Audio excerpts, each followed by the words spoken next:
Kelly, both of them.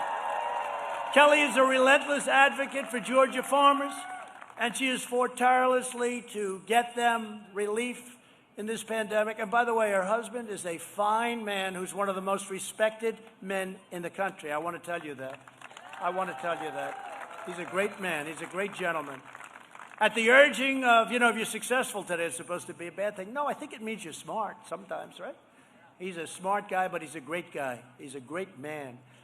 At the urging of Kelly and David, my administration took historic action to protect growers of Georgia blueberries, peppers, squash, and cucumbers. Who does cucumbers around here? Because I like cucumbers. I'm the only one. I like cucumbers. When our law enforcement heroes were under attack, Senator Loeffler stood up to the Marxists and introduced legislation to protect our brave men and women in blue, and she was threatened all over the place. That threat meant nothing. That was a wasted number of phone calls or however the hell they threatened you. That was a waste of time. She also introduced legislation to prevent Democrat gun grabbers like Beto O'Rourke. Remember Beto? There's a guy, has another one. He wants to take your guns away. Oh, by the way, Trump is going to lose Texas, but Beto O'Rourke, who's a big factor in that whole thing, wants to take. Remember when Beto was running, he was riding high, and then Ted Cruz, who's done a great job, beat Beto O'Rourke. But Beto was riding high for a while. And remember he was on the cover of a certain really bad magazine. I won't mention the name. It's failing. It won't be in business for another 6 months, I don't think. I hope. But he was on the cover, and he said, I was born to do this. And I said, anybody that says they were born to do this, they're going to be losing very quickly. And you know what? Within about 2 months, he was a stone-cold loser. And just weeks ago, Senator Loeffler cast her vote to confirm our newest Supreme Court Justice, Amy Coney Barrett.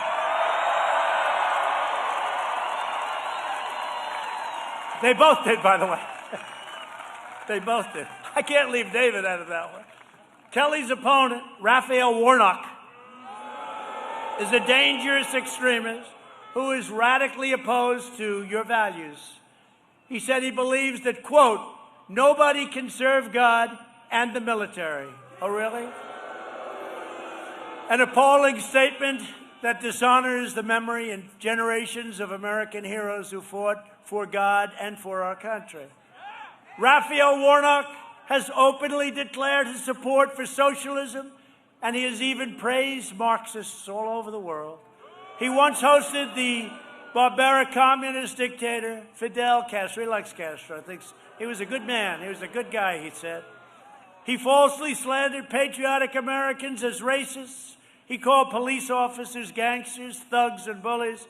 He supports abolishing cash bail. Look at what happened to New York with their cash bail. No cash bail, no bail. Don't worry about it. You killed somebody. Don't worry about it. You're on the honor code.